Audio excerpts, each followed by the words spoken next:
Video देखने के लिए मोटिवेशनल कहानियों को सब्सक्राइब, लाइक एंड शेयर कीजिए।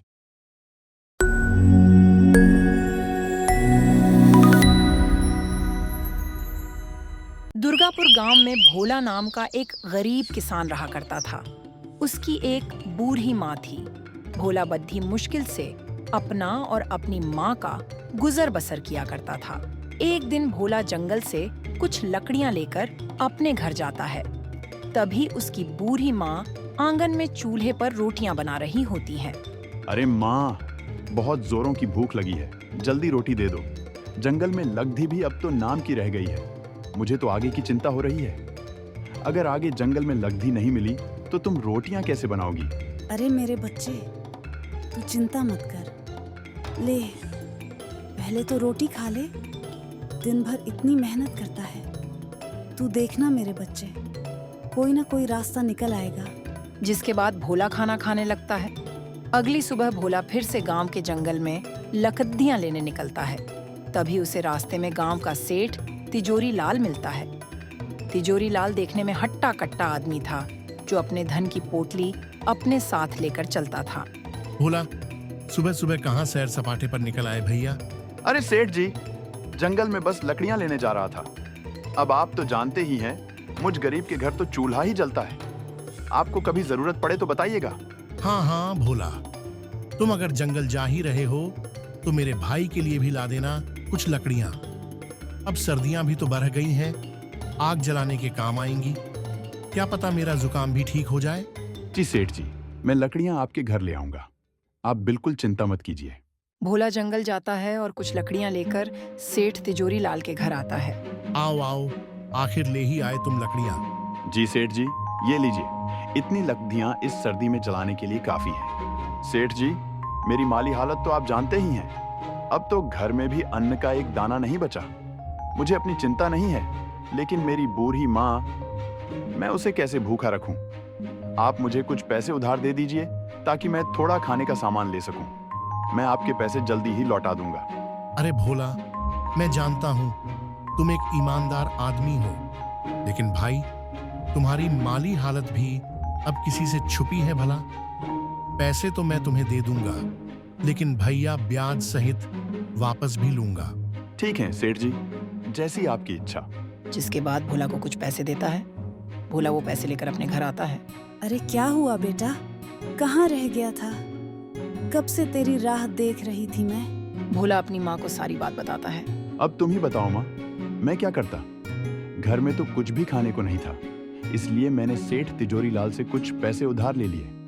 अब इन पैसों से मैं तुम्हारे लिए कुछ खाने को ले आऊंगा।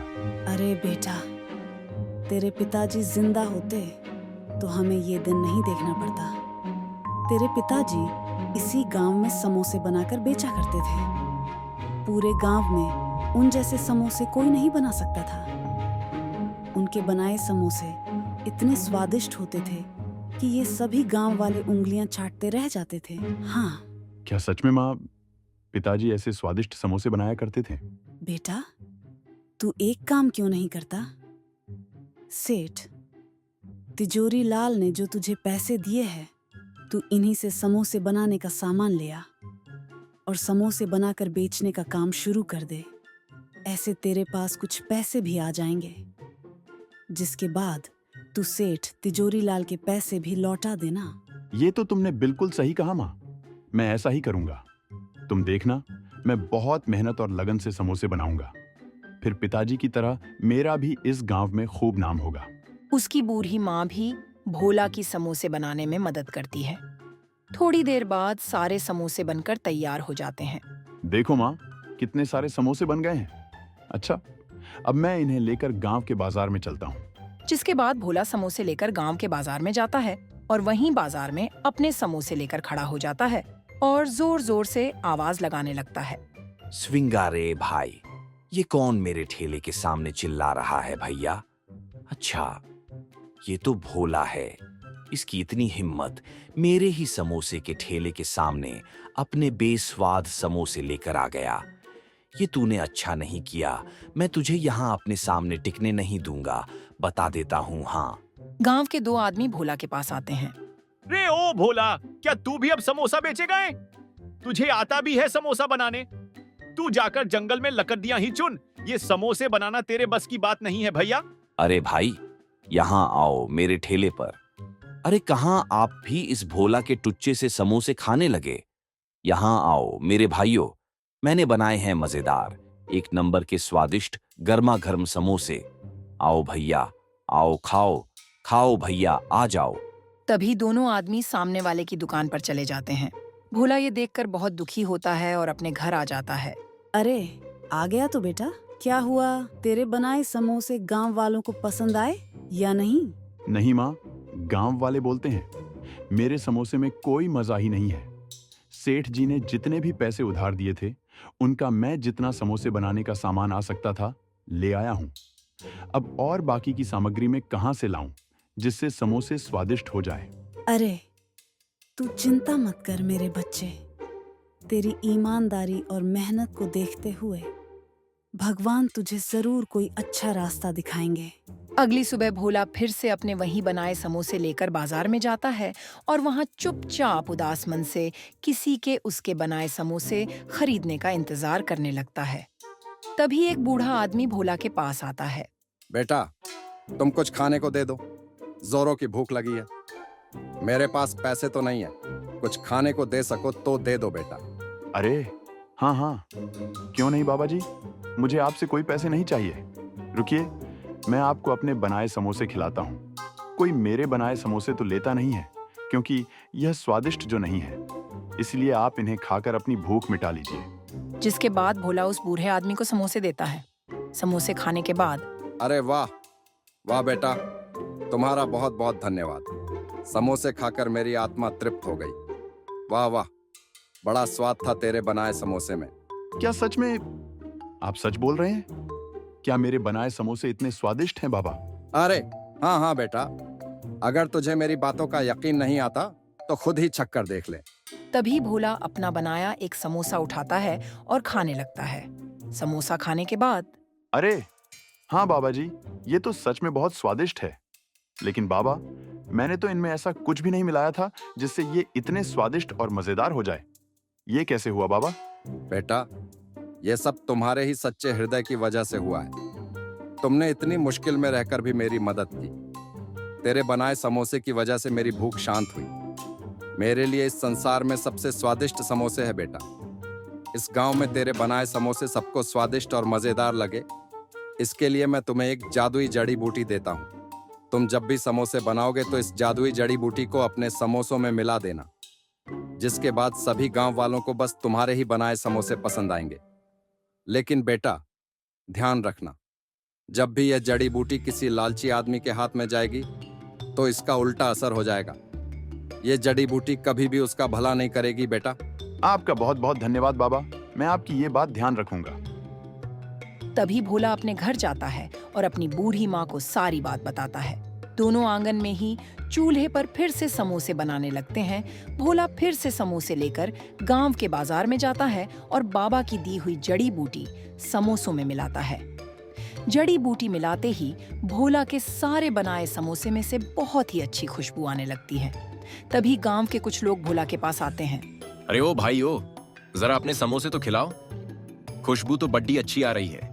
चलो तुम खिलाओ खिलाओ, हमसे तो रुका नहीं जा रहा है भैया, जल्दी भाई जल्दी हैं। भोला उन सबको समोसे देता है। सभी समोसे खाने लगते हैं। थोड़ी ही देर में भोला के समोसों की खुशबू पूरे बाजार में फैल जाती है और देखते ही देखते भोला की दुकान पर भीड़ लग जाती है। भोला के सारे समोसे बिक जाते हैं। अब भोला रोज समोसे बनाता और वहीं बाबा की जड्डी बूटी डालता, जिसके बाद भोला के समोसे पूरे गांव में सभी लोग बड़े चाव से खाते। देखते ही देखते भोला अपनी बड़ी दुकान कर लेता है। कुछ दिनों बाद सेठ जी, ये रहे आपके पैसे जो मैंने उधार लिए थे। अब आप मेरे घर को मुझे सौंप दें। भोला, क्या बात है भाई, बहुत कमाई हो रही है आजकल है। इतनी जल्दी पैसे का इंतजाम कर लिया, मुझे क्या? अब भोला और उसकी माँ आराम से अपना जीवन बिता रहे थे। भोला रोज अपनी दुकान पर खूब समोसे बनाता और बाबा की जड़ी मिलाता। पूरा दिन भोला की दुकान पर खूब भीड़ रहती। ये सब देखकर कालू की जान जल रही थी। अब उसके बनाए समोसे कोई भी गांव वाला नहीं खाता था। कोई भी उसके ठेले पर नहीं आता। सब भोला की दुकान पर जाते। एक दिन अब तो मेरे ठेले पर कोई भी गांव वाला समोसे खाने नहीं आता। सब इस भोला के ही पास जाते हैं। नहीं नहीं, अब बस बहुत हुआ। इस भोला को तो सबक सिखाना ही पड़ेगा। आखिर ये अपने समोसे में ऐसा क्या मिलता है जिससे इसकी बिक्री इतनी ज्यादा बढ़ गई है? इसका पता लगाना होगा।